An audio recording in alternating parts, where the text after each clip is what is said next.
प्रतिष्ठित युवक को देखा तो वह स्पष्ट रूप से अचंभित रह गया और अपनी जगह पर ही रुक गया। युवा युवा स्वामी, ये व्यक्ति कौन है? अंकल फू की आवाज में थोड़ी सतर्कता झलक रही थी। जू हुआई ने व्हीलचेयर से अपना सिर उठाया और अंकल फू को देखकर धीरे से मुस्कुराया। अंकल फू, घबराए मत, ये भी मेरा ही क्लोन है। ये सुनकर अंकल फू ने राहत की एक लंबी सांस ली, लेकिन गैंडाल्फ की ओर देखते हुए उनकी आंखों में अभी भी आश्चर्य झलक रहा था। उन्होंने खुद को संभाला, उनका चेहरा गंभीर हो गया और उन्होंने धीमी आवाज में कहा, युवा स्वामी, कुछ हुआ है। ये पूरे डोंगहाई शहर में फैल गया है। कहा जाता है कि गुरु ने तुम्हारे क्लोन यासुओ पर इनाम घोषित कर दिया है। इनाम की राशि 10 लाख ग्रेट जिया सिक्कों जितनी है। ये सुनकर जू हुआई की आंखों की पुतलियां थोड़ी सिकुड़ गईं। 1 मिलियन, उसके लेवल 10 के क्लोन में से एक को मारने के लिए। जू फैंग, जिसे पिता होने का दावा किया जाता है, वास्तव में बहुत बड़ी रकम खर्च करने को तैयार है। या यूं कहें कि लियू योरू एक प्रभावशाली महिला है जो जू फैंग को उसका बदला लेने के लिए इतनी हद तक जाने के लिए मजबूर कर सकती है। हे, मेरे एक क्लोन की जान के बदले 10 लाख, तुम वाकई मुझे बहुत ऊंचा समझते हो। जू हुआई का स्वर शांत था, जिसमें कोई भावना प्रकट नहीं हुई। ऐसा लगता है कि जल्द ही और भी निडर लोग यासुओ के लिए मुसीबत खड़ी करने के लिए पुराने शहर में घुस आएंगे। उसके दिमाग में विचारों की बाढ़ आ गई थी। पहले देखते हैं कि यासुओ के साथ क्या हो रहा है। ये सोचकर जू हुआई ने जरा भी संकोच नहीं किया। उसने तुरंत अपनी आंखें बंद कर लीं और अपना ध्यान यासुओ की ओर केंद्रित कर लिया, जो पुराने शहर में बहुत दूर था। ... इस समय यासुओ अभी भी एआई के नियंत्रण में राक्षसों को लगन से मार रहा है। शरीर पर कब्जा करने के बाद जू हुआई तेजी से उस जर्जर दूसरी मंजिल पर लौट आया जहां जैस्मीन थी। बॉस, आप आखिरकार वापस आ गए। जैस्मीन इतनी चिंतित थी कि उसकी आंखों में लगभग आंसू आ गए थे। बॉस, हमें भागना होगा। ऐसा लगता है कि कोई बहुत प्रभावशाली व्यक्ति बाहर आ गया है। उसने अभी बोलना समाप्त नहीं किया था। अपना सिर ऊंचा रखो। बादलों को चीरते हुए और चट्टानों को चीरते हुए वैभव और दमन से भरी एक शक्तिशाली ड्रैगन की दहाड़ अचानक ऊपर से गूंज उठी। उस भयानक अजगर की शक्ति मानो एक मूर्त बल की तरह नीचे उतरी, जिससे पूरी जर्जर इमारत उसके भार के नीचे चरमरा उठी। जैस्मीन भय से कांप उठी, उसका चेहरा एकदम पीला पड़ गया और वह लगभग जमीन पर गिर पड़ी। यासुओ को नियंत्रित कर रहे जू हुआई ने भौहें चढ़ाईं और जल्दी से खिड़की के पास जाकर सावधानीपूर्वक अपना सिर बाहर निकालकर ऊपर देखा। मुझे बस साफ नीला आसमान दिखाई दे रहा था। एक विशालकाय अजगर, जिसका पूरा शरीर चमकदार चांदी के शिल्कों से ढका हुआ था, अपने विशाल पंख फैलाकर धीरे धीरे पुराने शहर के ऊपर चक्कर लगा रहा था। सूर्य की रोशनी उस पर पड़ती है, जिससे एक ठंडी और पवित्र चमक प्रतिबिंबित होती है। पिघले हुए सोने जैसी वे अजगर जैसी आंखें नीचे उजाड़ खंडहरों को उदासीनता से देख रही थीं। और अजगर की चौड़ी पीठ पर एक लंबा दुबला पतला व्यक्ति अपने हाथ पीठ के पीछे बांधकर खड़ा था। अध्याय 42, ड्रैगन पर सवार स्वामी। अच्छी तरह से सिले हुए काले वस्त्र पहने हुए वह आकृति पहले से भी लंबी और पतली दिखाई दे रही थी। वह अजगर के सिर के पीछे खड़ा था, उसके हाथ उसकी पीठ के पीछे थे, उसका चेहरा ऊर्जा की धुंध की एक पतली परत से ढका हुआ था, जिससे उसे स्पष्ट रूप से देखना मुश्किल हो रहा था। लेकिन वह शांत और उदासीन रवैया, जो सभी जीवित प्राणियों को नीचा देखता था, सैकड़ों मीटर की दूरी तक फैल गया और लोगों के दिलों पर गहरा प्रभाव डाला। मैंने पहली बार किसी जीवित ड्रैगन को देखा था। जू हुआई भी इस बेहद प्रभावशाली प्रवेश को देखकर दंग रह गए। क्या वाकई 10 लाख ग्रेट जिया सिक्कों का इनाम इस स्तर के शक्तिशाली व्यक्ति को आकर्षित कर सकता है? यह एक बेहद खर्चीला कदम है। जैस्मीन, ये किस स्तर की पेशेवरता है? जू हुआई ने अपने बगल में काम रही लड़की से धीमी आवाज में पूछा। मुझे नहीं पता। जैस्मीन की आवाज सिसकियों से भर गई थी, उसके दांत किटकिटा रहे थे। मेरी आत्मा का बाज बाहर जाने की हिम्मत नहीं करता। अगर वह बाहर गया तो उस अजगर द्वारा पकड़ा जाएगा। उसने गहरी सांस ली, मानो अपनी पूरी ताकत लगा रही हो। लेकिन एक पशु प्रशिक्षक जो ड्रैगन की सवारी कर सकता है, उसे पेशे के लिहाज से कम ए रैंक का होना चाहिए। और उनका स्तर शायद 50वें स्तर से ऊपर है। लेवल 50। जू हुआई का दिल एक पल के लिए धड़कना भूल गया। ये बात उनकी वर्तमान समझ से बिल्कुल परे है। तभी पुराने शहर के भीतरी हिस्से से अचानक कई समान रूप से शक्तिशाली आभाएं फूट पड़ी। गर्जन, याशुन द्वारा पहले ले जाया गया बंजर भूमि का भ्रष्टाचारी भूमिगत पार्किंग स्थल से फिर से बाहर निकला, आकाश की ओर दहाड़ता हुआ, उसके मुंह में गहरा हराम लिए जमा हो रहा था। फोफकार, एक अन्य परित्यक्त भवन परिसर में एक गुफा में छिपे हुए प्राणी का विशाल सिर उभरा, जिसकी धुंधली ऊर्ध्वाधर पुतलियां आकाश में चांदी के ड्रैगन पर टिकी हुई थी। एक तीखी फुफकार के साथ शैडो चीता एक ऊंची इमारत के ऊपर प्रकट हुआ, उसके शरीर से एक अशुभ काली धुंध निकल रही थी। पुराने शहर में जमे हुए कई कुलीन सरदारों ने ड्रैगन की शक्ति के दबाव में आकर आकाश में आक्रमणकारियों को उकसाने के लिए असामान्य रूप से एकजुट होकर मोर्चा खोल दिया है। अगले ही पल गहरे हरे रंग के तेजाब के भाले, संघनित छाया ऊर्जा से बने पंजे और अदृश्य मानसिक झटके आकाश में मौजूद चांदी के ड्रैगन की ओर सभी दिशाओं से दहाड़ते हुए आए। हालांकि अजगर की पीठ पर बैठा काला वस्त्रधारी व्यक्ति जरा भी नहीं हिला। चांदी के अजगर ने केवल तिरस्कारपूर्वक अपना सिर हिलाया। इसके चारों ओर तुरंत एक दृश्यमान चांदी की रोशनी की ढाल प्रकट हो गई। बैंग बैंग बैंग, सभी हमले प्रकाश की ढाल पर लगे, जिससे केवल हल्की लहरें उत्पन्न हुई और वे पूरी तरह से बेअसर हो गई, यहाँ तक कि ढाल को हिलाने के लिए भी पर्याप्त नहीं थे। इसे संक्षेप में कहें तो चांदी के रंग के अजगर ने धीरे धीरे अपने विशाल जबड़े खोले और गहरी सांस ली। उसके सीने और पेट से एक चकाचौंध भरी प्लेटिनम सुनहरी रोशनी चमक रही थी। अपना सिर ऊंचा रखो। एक तेज गर्जना के साथ एक अविश्वसनीय रूप से घनी सफेद सुनहरी गर्जना वाली सांस, जो दुनिया की सारी गंदगी को शुद्ध करने में सक्षम प्रतीत होती थी, एक दिव्य नदी की तरह पीछे की ओर बहती हुई नीचे आई। जहां जहां अजगर की सांस पड़ती थी, वहां अंतरिक्ष में विकृत लहरें दिखाई देती थीं। खंडहरों का संक्षारक अपने कठोर केराटिन युक्त कवच के बावजूद अजगर की सांस के सामने कागज की तरह नाजुक था, जो पल भर में पिघलकर वाष्पीकृत हो गया। चीख निकलने से पहले ही उसका विशाल शरीर प्लेटिनम सुनहरे रंग की ज्वालाओं में राख हो गया। जैसे ही अजगर की सांस पूरे क्षेत्र में फैली, उसने धरती को चीर दिया, जिससे एक गहरा झुलसा हुआ निशान बन गया और रास्ते में आने वाली सभी इमारतों और खंडहरों को नष्ट कर दिया। बाकी बचे कुछ अहंकारी कुलीन सरदार अजगर की सांस की चपेट में आते ही जलती हुई मोमबत्तियों की तरह तेजी से पिघल गए। एक गलती, सिर्फ एक मौका, पुराने शहर में जमे हुए सभी शक्तिशाली सरदारों का नरसंहार कर दिया गया। बचे हुए निम्न स्तर के जानवर इस दैवीय शक्ति से भयभीत हो गए और आतंक से कराहते हुए पुराने शहर से घबराकर भागने लगे। एक क्षण के लिए ऐसा प्रतीत हुआ मानो पूरा पुराना शहर किसी प्रलय के बाद की स्थिति से बचने का नाटक कर रहा हो। आकाश में वह उदासीन आवाज अंततः एक दैवीय न्याय की तरह गूंजी, जो स्पष्ट रूप से हर कोने तक पहुंच गई। यासुओ नाम का वो आदमी, मुझे पता है तुम वहीं नीचे हो। अभी बाहर आओ और मेरे साथ चलो, मैं वादा करता हूं कि मैं तुम्हें नहीं मारूंगा। कोई जोखिम मत लो, अगर तुम खुद सामने नहीं आए तो मैं इस पुराने शहर को पूरी तरह से तबाह कर दूंगा। उस समय तो तुम्हारी निश्चित मृत्यु हो जाएगी। जैस्मीन पूरी तरह से टूट गई, उसके पैर लड़खड़ा गए और वह जमीन पर गिर पड़ी, उसकी आंखों में अंतहीन निराशा भरी हुई थी। बॉस, बॉस, क्या हम क्या करें? ये व्यक्ति बहुत ताकतवर है, हम इसका मुकाबला नहीं कर सकते। हम मर जाएंगे। हालांकि जो हुआ असामान्य रूप से शांत दिखाई दे रहा था। यासुओ को नियंत्रित करते हुए वह मुड़ा, उसके चेहरे पर हल्की सी मुस्कान भी आ गई। वह मुझे ढूंढ रहा है, तुम इतनी डरी हुई क्यों हो? जैस्मीन इस बेतुकी टिप्पणी से स्तब्ध रह गई। क्या हम सब मिली भगत में हैं? मैं इस सिद्धांत को समझता हूं कि हम सभी एक साथ समृद्ध होते हैं और एक साथ दुख भोगते हैं।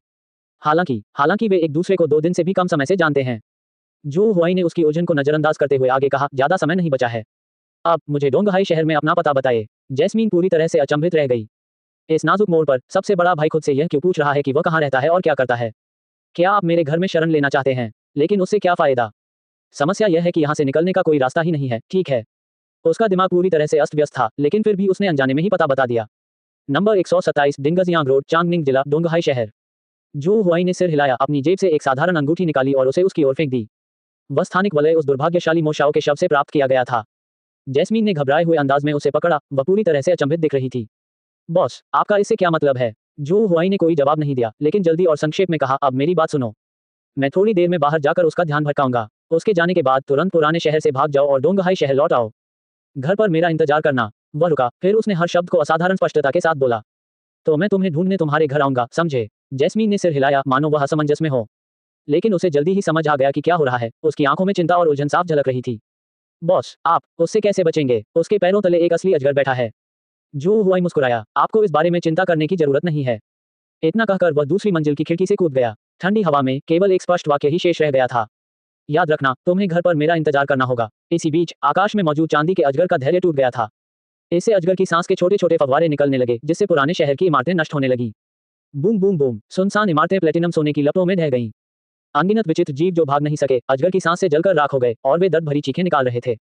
पूरा पुराना शहर आग की लपटों में घिर गया था। तभी बिजली की चमक से नहाया हुआ एक आकृति मलबे के ढेर से आकाश में उड़ गया और एक ऊंची इमारत की छत पर स्थिर रूप से उतर गया, जो अभी तक ढही नहीं थी। वह यासुओ था। ये देखकर अजगर की पीठ पर बैठा काला वस्त्रधारी व्यक्ति हल्का सा मुस्कुराया। आखिरकार तुमने अपना असली रूप दिखा ही दिया। जो हुआई भी मुस्कुराया और आकाश में मौजूद उस विशाल वस्तु को देखने लगा। मुझे कभी उम्मीद नहीं थी कि महज 10 लाख रुपए आप जैसे शक्तिशाली व्यक्ति का ध्यान आकर्षित कर लेंगे। काले कपड़े पहने उस व्यक्ति ने उदासीनता से कंधे उचकाए, उसकी आवाज में आलस्य का भाव था। इसका कोई और उपाय नहीं है। जानवरों को पालतू बनाना बहुत महंगा पड़ता है। ड्रैगन पालना बहुत महंगा होता है। वैसे भी आपके साथ काम करना तो बहुत आसान है, तो फिर क्यों नहीं? वह रुका, फिर बोला, ठीक है, बहुत हो गई बातचीत। मेरा तुम्हें मारने का कोई इरादा नहीं है। तो क्या तुम खुद आत्मसमर्पण करने की योजना बना रहे हो या मुझे करना चाहिए? मैं सिर्फ आपको वापस लाने के लिए जिम्मेदार हूँ। जो परिवार के साथ आपकी दुश्मनी से मेरा कोई लेना देना नहीं है। यासुओ की मुस्कान में कोई बदलाव नहीं आया। तो फिर मैं आत्मसमर्पण करता हूँ। बोलते समय उसने अपने हाथ में पकड़ी हुई विंडब्रेकर तलवार को जमीन पर फेंक दिया और अपने हाथ ऊपर उठा लिए। काले कपड़े पहने व्यक्ति को कुछ आश्चर्य हुआ, लेकिन फिर भी उसने संतुष्टि से सिर हिलाया। जो लोग समय को समझते हैं वे बुद्धिमान होते हैं। उसने अपने नीचे मौजूद अजगर की गर्दन पर धीरे से थपथपाया। चांदी के रंग के ड्रैगन ने धीमी सी दहाड़ मारी, धीरे धीरे अपने पंख समेटे और उस ऊंची इमारत की चोटी की ओर उतरने लगा जहां यासुओ था। एक विशाल छाया ने यासुओ को पूरी तरह से घेर लिया। तेज हवा से धूल और चिंगारियां उड़ने लगी। 100 मीटर, 80 मीटर, 50 मीटर। ठीक उसी समय जब चांदी का अजगर छत से 30 मीटर से भी कम दूरी पर था और उसका विशाल सिर लगभग पहुंच के भीतर था। यासुओ की आंखों में अचानक एक भयानक चमक कौंध गई, मानो उसने प्रतिरोध करना छोड़ दिया हो।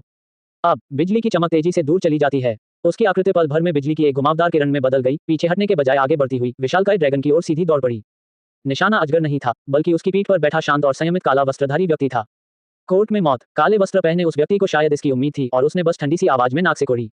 चांदी का ड्रैगन तो और भी तेजी से प्रतिक्रिया करता है और उसे अपने स्वामी के आदेशों की भी जरूरत नहीं होती। उसने अचानक अपना विशाल मुंह खोल दिया। इस बार यह एक अनिश्चित सांस नहीं थी। इसके बजाय ये भयानक ऊर्जा का एक संग्रह है जो पहाड़ों को जलाकर राख करने और समुद्रों को उबालने के लिए पर्याप्त शक्तिशाली है। विनाश ड्रैगन श्वास। सिजल। यासुओ की आकृति अत्यधिक घनी सफेद सुनहरी प्रकाश की किरण से पूरी तरह से हवा में घिर गई थी। न कोई चीख पुकार हुई, न कोई हाथापाई हुई। बिजली तुरंत बुझ गई। वह अनियंत्रित आकृति अपने सभी उपकरणों सहित भयानक गर्मी के कारण पल भर में विघटित और वाष्पीकृत हो गई। राख का एक भी निशान नहीं बचा। अजगर की सांस लगातार अपना प्रहार करती रही और उस ऊंची इमारत से टकरा गई जहां यासुओ पहले खड़ा था। धमाका। दर्जनों मंजिलों वाली पूरी इमारत मानो किसी इरेजर से मिटा दी गई हो, चुपचाप बीच से शुरू होने वाले एक विशाल गड्ढे में गायब हो गई, फिर एक गर्जना के साथ ढह गई और धूल के बादल उड़ा दिए। काले कपड़े पहने उस व्यक्ति ने ये दृश्य देखते हुए अपना सिर हल्का सा हिलाया। उन्होंने आत्मसमर्पण करने के बजाय मरना पसंद किया। वे सचमुच एक नायक हैं। अफसोस की बात है, उसने चांदी के अजगर को नियंत्रित किया, जो एक क्षण के लिए हवा में चक्कर लगाता रहा, और धुआं और धूल छंटने के बाद ही वह धीरे धीरे जमीन पर उतरा, जो कांच की चादर में बदल गई थी। उसे यासुओ का शव ढूंढना होगा। भले ही वह जलकर राख हो चुका हो, फिर भी उसे रिपोर्ट करने के लिए वापस ले जाना पड़ता है। हालांकि उसने काफी देर तक बहुत सावधानीपूर्वक खोजबीन की। अजगर की सांस से जमीन पिघल गई, फिर से जम गई और दर्पण की तरह चिकनी हो गई। वहां जली हुई हड्डी या उपकरण का एक टुकड़ा भी नहीं बचा था। लाश तो दूर की बात है, हमें कुछ नहीं मिला। काले कपड़े पहने उस व्यक्ति ने थोड़ा भौहें सिकुड़ी, मानो वह कुछ हैरान हो। क्या ये जलकर राख हो गया है? ऐसा नहीं होना चाहिए। हालांकि उसकी ड्रैगन सांस बेहद शक्तिशाली थी, लेकिन इतनी शक्तिशाली नहीं थी कि वह कोई निशान न छोड़ सके। इस बारे में सोचने के बाद वह केवल इसी निष्कर्ष पर पहुंच सका कि दूसरा पक्ष बहुत ही निम्न स्तर का और बहुत कमजोर था। शायद ये सचमुच पूरी तरह से वाष्पीकृत हो गया है। अध्याय 43। यासुओ, तुम तो राक्षस हो। जैस्मीन ने अपनी आंखों से देखा कि कैसे वह आकृति प्लेटिनम की प्रकाश किरण में पूरी तरह से समा गई। उसका कोई निशान भी नहीं बचा था। वह दूसरी मंजिल के एक कोने में दुबक गई, शरद ऋतु की हवा में पत्ते की तरह कांप रही थी। जब आकाश को ढक लेने वाला विशालकाय चांदी का अजगर अपने स्वामी को लेकर क्षितिज में गायब हो गया, तभी उस भयानक अजगर की शक्ति, जो आत्मा को कुचलने के लिए पर्याप्त थी, धीरे धीरे कम होने लगी। जैस्मीन ने आखिरकार राहत की सांस ली। उसे ऐसा लगा जैसे उसकी हड्डियां निकाल दी गई हों और वह जमीन पर गिर पड़ी। वह थोड़ी हैरान थी। बॉस की मौत ऐसे ही हो गई। वह व्यक्ति जो हमेशा चमत्कार करने और उसे विकट परिस्थितियों से बाहर निकालने में सक्षम था, अब नहीं रहा। उसने अपना सिर नीचे झुकाया और अपनी हथेली खोली। उसकी हथेली में एक साधारण, बिना किसी सजावट वाली अंगूठी शांति से पड़ी थी, जिसमें अभी भी दूसरे व्यक्ति के शरीर की गर्मी का हल्का सा एहसास बाकी था। घर पर मेरा इंतजार करना। वे निर्विवाद शब्द आज भी मेरे कानों में गूंजते प्रतीत होते हैं। लेकिन वह पहले ही मर चुका था, मृत से भी अधिक मृत। क्या मुझे अभी भी यह वादा निभाना होगा? मानो भाग्य के किसी विचित्र मोड़ से उसने अंगूठी में जादू का एक छोटा सा अंश समाहित कर दिया। अगले ही पल जैस्मीन ने जोर से हौंकते हुए कहा। रिंग के अंदर की जगह बड़ी नहीं थी, लेकिन अंदर जमा हुई चीजों को देखकर उसका दिल तेजी से धड़कने लगा। बिल्कुल नए डेक्सिया सिक्कों के ढेर, जिनकी अनुमानित संख्या कम से कम 2 लाख है। वहां कुछ उपकरण भी बिखरे पड़े थे, जो हल्की रोशनी से जगमगा रहे थे, और कुछ ऐसे दुर्लभ जानवरों की सामग्री का ढेर था जिसे वह पहचान नहीं पाए, लेकिन जो स्पष्ट रूप से बहुत मूल्यवान थी। ये पैसा सरगना ने रेडिएंट एलायंस के मृत सदस्यों से लूटा था। इसके अलावा इस स्थानिक वलय का अंतर्निहित मूल्य भी है 7 या 8 लाख। ये पैसा उसके लिए किसी भी मध्यम दर्जे के शहर में एक अच्छा घर खरीदने और अपने शेष जीवन आराम से बिताने के लिए पर्याप्त है। एक विचार, जंगली खरपतवारों की तरह, तुरंत उसके दिमाग में छा गया। सबसे बड़े भाई की मृत्यु हो गई है, तो क्या ये सारी चीजें मेरी नहीं हो जाएंगी? अगर मैं ये पैसे लेकर चुपचाप डोंगहाई शहर से निकल जाऊं, तो किसे पता चलेगा? और मुझे कौन ढूंढ पाएगा? एक पल के लिए जैस्मीन अपने आंतरिक उथल-पुथल और अपनी अंतरात्मा के बीच फंसी रह गई। उसकी सांसें तेज हो गईं और उसकी आंखें अनिश्चितता से झपकने लगीं। बेडरूम के अंदर जू हुआई ने अचानक अपनी आंखें खोली। उसकी छाती तेजी से ऊपर नीचे हो रही थी और वह सांस लेने के लिए हौंक रहा था। उसके माथे पर ठंडे पसीने की एक पतली परत जमी हुई थी। मृत्यु से मेरा पहला अनुभव। ऐसा लग रहा था जैसे मैं कोई बेहद वास्तविक बुरा सपना देख रही हूँ।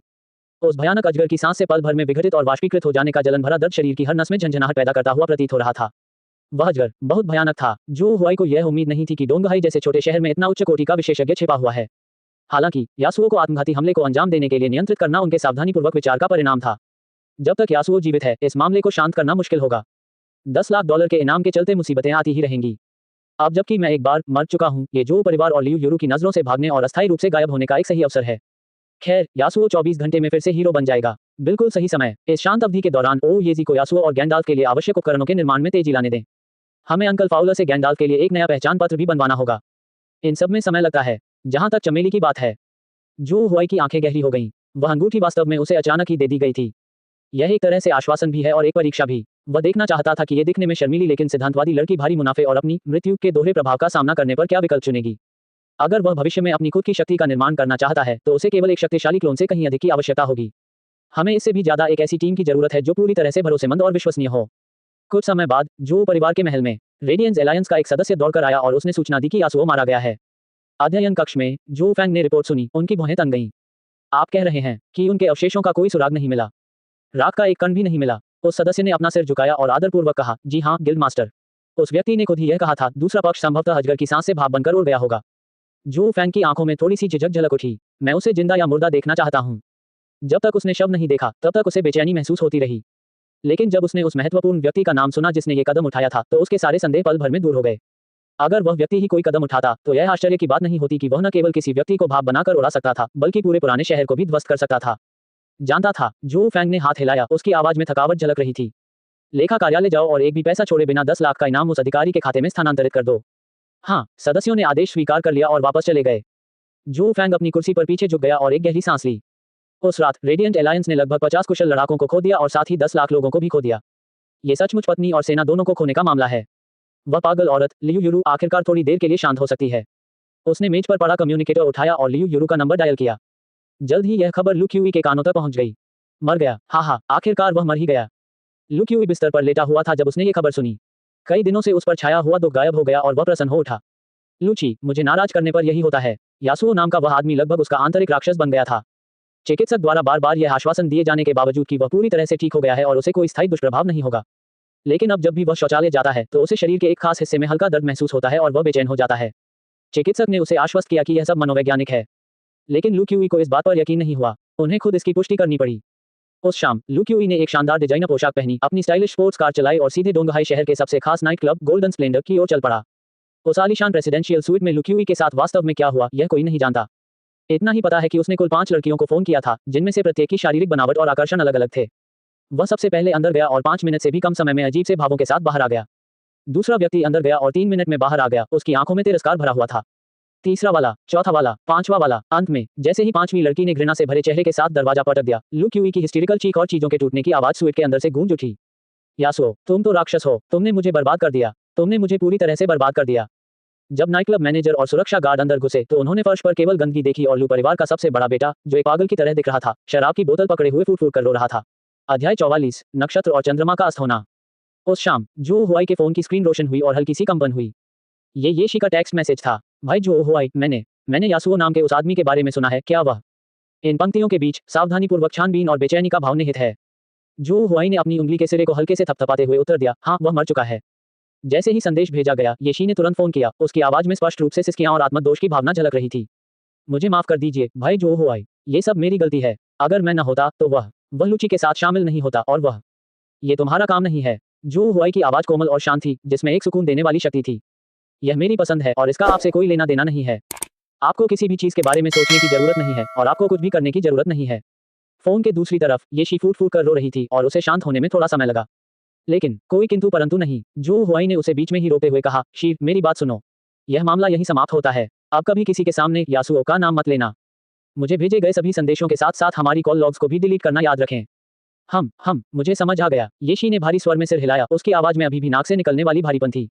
वह एक पल के लिए चुप रही, फिर धीरे से बोली, भाई जो हुआई, मैं शायद कुछ समय के लिए आपसे मिलने नहीं आ पाऊंगी। मेरे पिताजी ने कहा कि राष्ट्रीय एकीकृत परीक्षा जल्द ही आने वाली है और उन्होंने मेरे लिए एक विशेष प्रशिक्षण टीम का इंतजाम किया है ताकि मैं एकांत में जाकर परीक्षा की तैयारी कर सकूं। जो हुआई ने हंसते हुए कहा, यह अच्छी बात है। परीक्षा महत्वपूर्ण है, इसलिए जमकर पढ़ाई करो। जब तुम्हारे अच्छे अंक आएंगे तो मैं तुम्हारे लिए एक बड़ा सरप्राइज तैयार करूंगा। सच में? लड़की की आवाज में आखिरकार थोड़ी सी उत्तेजना झलक उठी।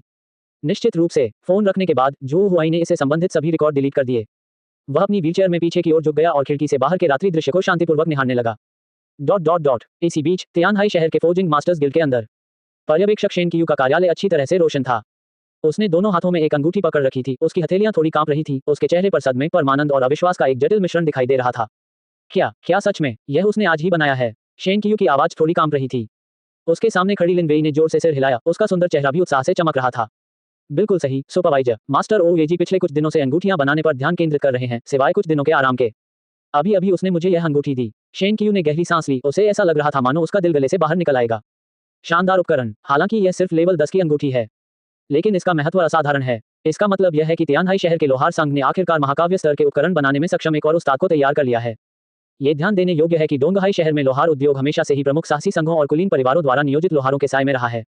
हालांकि यह गिल्ड एक आधिकारिक संगठन है, लेकिन यह बाहरी तौर पर मजबूत दिखता है लेकिन आंतरिक रूप से कमजोर है क्योंकि यह शीर्ष प्रतिभाओं को बनाए रखने में सक्षम नहीं है।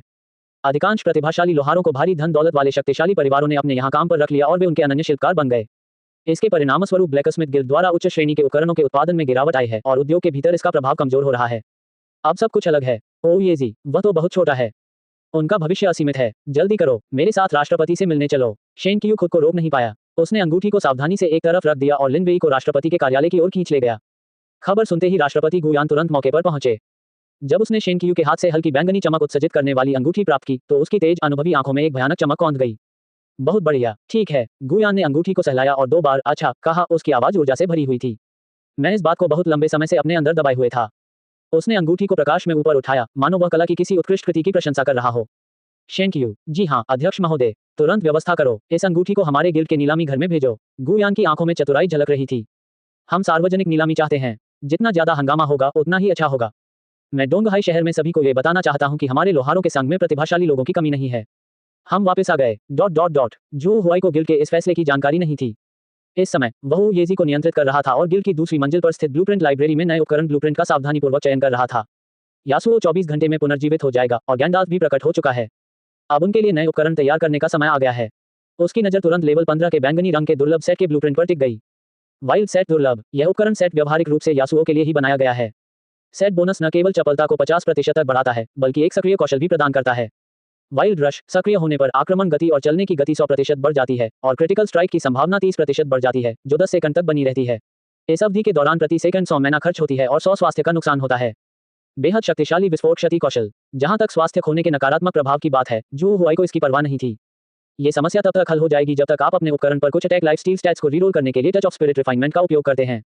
यासुओ के उपकरणों का ध्यान रखने के बाद अब बारी गैंडाल्फ की है। ऐसे स्तर के निषिद्ध मंत्र जादूगर के रूप में जो हुआई साधारण कवच के सेटों की ओर नजर तक नहीं डालता था। उसने काफी देर तक पन्ने पलटे और अंत में उसकी नजर एक विशाल योजना पर टिकी जो हल्की बैंगनी रोशनी से जगमगा रही थी। Star and moon set hat. आवश्यकता स्तर LV15। सेट बोनस सक्रिय नहीं। 2/5 माना पुनर्जनन की गति में 50% की वृद्धि करता है। 3/5 कौशल की कूलडाउन अवधि को 30% तक कम करता है। 5/5 सक्रिय कौशल आर्केन ड्यूल एवोल्यूशन को सक्रिय करें। आर्केन ड्यूल एवोल्यूशन 500 मैना की खपत करता है, कूलडाउन समय को अनदेखा करता है और तुरंत उसी कौशल को 2 बार कास्ट करता है। जो हुआई की सांसें थोड़ी तेज हो गईं। इस सेट का प्रभाव वाकई अविश्वसनीय है, विशेष रूप से आर्केन ड्यूल ट्रांसफॉर्मेशन, यदि इसे गैंडाल्फ के निषिद्ध मंत्र मीटियोर शावर के साथ मिला दिया जाए। ये दृश्य अकल्पनीय था। हालांकि इस स्टार एंड मून सेट में 5 चीजें शामिल हैं: एक टोपी, दस्ताने, पतलून, एक चोला और जूते। लेकिन उनके सामने मौजूद ब्लूप्रिंट लाइब्रेरी में टोपी का केवल एक ही ब्लूप्रिंट था। इसके बाद जो हुआई ने अपने सहायक लिनवेई को बुलाया। मास्टर ओएजी। लिनवेई आदरपूर्वक एक तरफ खड़ी हो गईं। तारे और चंद्रमा के चित्र की ओर इशारा करते हुए ओएजी ने अपने सामान्य संक्षिप्त अंदाज में पूछा, क्या बस इतना ही है? लिनवेई तुरंत समझ गई कि दूसरे पक्ष का क्या मतलब है और उसके चेहरे पर थोड़ी सी माफी का भाव दिखाई दिया। जी हाँ गुरुजी, फिलहाल हमारे संघ ने टोपी के लिए केवल यही एक ब्लूप्रिंट एकत्र किया है। वह थोड़ी देर रुकी, फिर बोली, क्योंकि स्टार मून सेट के ब्लूप्रिंट केवल एक ही जगह पर मिल सकते हैं, शैडो स्वैम डेमन केव। इसके अलावा कैलामिटी कठिनाई के अंतिम बॉस से इसके मिलने की संभावना बेहद कम है। हमारे संघ ने कई अन्वेषण अभियान आयोजित किए, जिसमें भारी मात्रा में जनशक्ति और संसाधन खर्च किए गए और संयोगवश ही हमें ये खोज करने का अवसर मिला। छाया दलदल दानव गुफा। जो हुआई समझ गया, ऐसा लगता है कि मुझे अपना अगला लेवलिंग स्पॉट मिल गया है। समझ गई। ओएजी ने सिर हिलाया और वाइल्ड सेट के ब्लूप्रिंट लिनवेई को सौंप दिए। सामग्री तैयार करें, मैं ये सेट बनाना चाहता हूँ। लिनवेई ने ब्लूप्रिंट लिए, उन पर मौजूद सामग्रियों की सूची पर एक नजर डाली और परेशान नजर आई। गुरुजी, इस काम के लिए आवश्यक अधिकांश सामग्री गिल्ड के गोदाम में उपलब्ध है। हालांकि ये स्टॉर्म ग्रिफिन फेदर और rampaging giant lizard river scale दोनों ही बेहद दुर्लभ लेवल 15 की विशिष्ट सामग्रियां हैं। फिलहाल गिल्ड के पास कोई स्टॉक नहीं है और उसे बाजार से स्टॉक हासिल करने में कुछ समय लगेगा। इसमें कुछ समय लग सकता है। आप पहले वापस जाकर आराम कर सकते हैं। सभी सामग्री आते ही मैं आपको सूचित कर दूंगा। ओएजी ने शांत भाव से सिर हिलाया। इसके बाद जो हुआई ने उसे बहला फुसलाकर गिल्ड छोड़ने और आलीशान अपार्टमेंट में वापस लौटने के लिए राजी कर लिया। सब कुछ व्यवस्थित हो जाने के बाद जो हुआई की चेतना अंततः क्लोन से अलग हो गई और अपने मूल शरीर में लौट आई। उन्हें अच्छी तरह आराम करने और अगली सर्जरी के लिए अपनी ऊर्जा बचाने की जरूरत है। अध्याय 45। मैं उसे लेने गया। समय बहुत जल्दी बीत गया और अगला दिन आ गया। तियानहाई शहर में स्थित लोहारों के संघ के अंदर सबसे ऊपरी मंजिल पर स्थित लोहारखाने के भारी पत्थर के दरवाजे कसकर बंद थे। लिनवेई ने वाइल्ड सेट के लिए एकत्रित की गई सभी सामग्री पहले ही भेज दी है। दरवाजे के अंदर ओएजी गहन धातु ढलाई प्रक्रिया में तल्लीन था। अजीब नीली लपटें उसके एकाग्र चेहरे को रोशन कर रही थी और धातु की लयबद्ध खनक लगातार जारी थी। दोपहर के आसपास विला में जो हुआई के बेडरूम में सफेद रोशनी की एक तेज चमक दिखाई दी। डिंग, क्लोन यासुओ अपने कूलडाउन के बाद पुनः प्रकट हो गया है। एक लंबा चौड़ा व्यक्ति अचानक फिर प्रकट हुआ। उसकी आंखें शुरू में कुछ खाली खाली सी थी, लेकिन जो हुआई की चेतना के प्रवेश करते ही उनमें तुरंत चमक लौट आई। मेरा सामान अभी तैयार नहीं है, इसलिए अभी शहर छोड़ना उचित नहीं है, जो हुआई ने मन ही मन सोचा। उसने अंकल फू को बुलाया। अंकल फू, क्या आप कृपया उसके लिए एक अच्छी फिटिंग वाला लंबा ओवरकोट और एक कैंची खरीद सकते हैं? अंकल फू ने तेजी से काम किया और जल्द ही सब कुछ तैयार कर लिया। जो हुआई ने यासुओ को काबू में किया, कैंची उठाई और शीशे के सामने कुछ ही झटपट कट लगाकर उसके बेतरतीब लंबे बालों को एक साफ सुथरे छोटे हेयर कट में बदल दिया। उसने एक गहरा लंबा ट्रेंच कोट पहना, उस पर हुड और मास्क लगाया, जिससे केवल उसकी चील जैसी तेज आंखें ही दिखाई दे रही थीं। मूल रूप से मौजूद जोशीले तलवारबाज की आभा पूरी तरह से संयमित हो गई थी और उसकी जगह एक रहस्यमय और निर्दयी शहरी घुमक्कड़ ने ले ली थी। अच्छा, जो हुआई ने यासुओ के नए रूप को संतुष्टि से देखा। यासुओ के इनाम को लेकर चल रहा विवाद अभी अभी शांत हुआ है और वह इतनी जल्दी पहचान हासिल नहीं करना चाहता। ये सब करने के बाद जो हुआई ने अपनी चेतना को पूरी तरह से यासुओ के शरीर में समाहित कर लिया और उसे नियंत्रित करते हुए आंगन के द्वार से बाहर निकल गया। वह जैस्मीन द्वारा बताए गए पते की जांच करने जा रहा था। वह डरपोक लेकिन कुछ हद तक चतुर महिला अंततः उसकी बात मान लेगी और घर जाकर उसका इंतजार करेगी। या शायद वे पहले ही स्पेस रिंग लेकर पैसे के साथ फरार हो चुके हैं। डिंगज यांग रोड नंबर 127। एक जर्जर आवासीय इमारत के अंदर जैस्मीन ने दरवाजा खोल दिया। वह वापस आ गई। यह उस स्पष्ट वादे की वजह से नहीं था, बल्कि इसलिए था क्योंकि वह वापस आए बिना नहीं रह सकती थी। कमरा मंद रोशनी से जगमगा रहा था और उसमें दवा की हल्की सी गंध फैली हुई थी। बहन, मैं वापस आ गई हूँ। जैस्मीन की आवाज में थकान झलक रही थी। अंदर के कमरे में पलंग पर एक थके हारे चेहरे वाली युवती लेटी हुई थी। आवाज सुनकर उसने बड़ी मुश्किल से अपनी गर्दन घुमाई। उसके चेहरे पर खुशी की एक झलक दिखाई दी। जैस्मीन, तुम आखिरकार वापस आ गई। मुझे बहुत खुशी है कि तुम ठीक हो। पिछले कुछ दिनों से क्या चल रहा है? वो खूनी गिरोह, वो कई बार आ चुके हैं, लगातार तुम्हारे ठिकाने के बारे में पूछ रहे हैं। ब्लडी गिल्ड शब्द सुनते ही जैस्मीन का चेहरा एकदम पीला पड़ गया। ऐसा लगता है कि वे मुझे जाने देने का बिल्कुल भी इरादा नहीं रखते। बहन, अभी इस बारे में बात करने का समय नहीं है। जैस्मीन चिंता से भरी आंखों से तेजी से बिस्तर के पास गई। तुम्हें अभी मेरे साथ चलना होगा। बिस्तर पर लेटी महिला जैस्मीन की बड़ी बहन मुयू के चेहरे पर कड़वाहट का भाव था। टहलना? मैं अपनी वर्तमान स्थिति में आपके साथ कहाँ जा सकता हूँ? मुझे ईमानदारी से बताओ, असल में क्या हुआ था? जैस्मीन के होंठ हिले और एक पल की झिझक के बाद उसने आखिरकार फुसफुसाते हुए कहा, युवा मास्टर मो। ब्लड गिल्ड के युवा मास्टर मो, वह मारे गए। उन्हें शक है कि मैं मोशाओ के हत्यारे के साथ मिलीभगत कर रहा हूँ। ये खबर सुनते ही मुयू के चेहरे का रंग उड़ गया। वह ब्लड गिल्ड मास्टर के तरीकों को किसी और से बेहतर जानती थी और मामले की गंभीरता को समझती थी।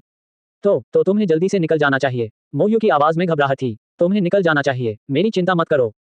वैसे भी मैं तो पहले से ही एक बेकार इंसान हूँ, वे मेरा कुछ नहीं बिगाड़ सकते।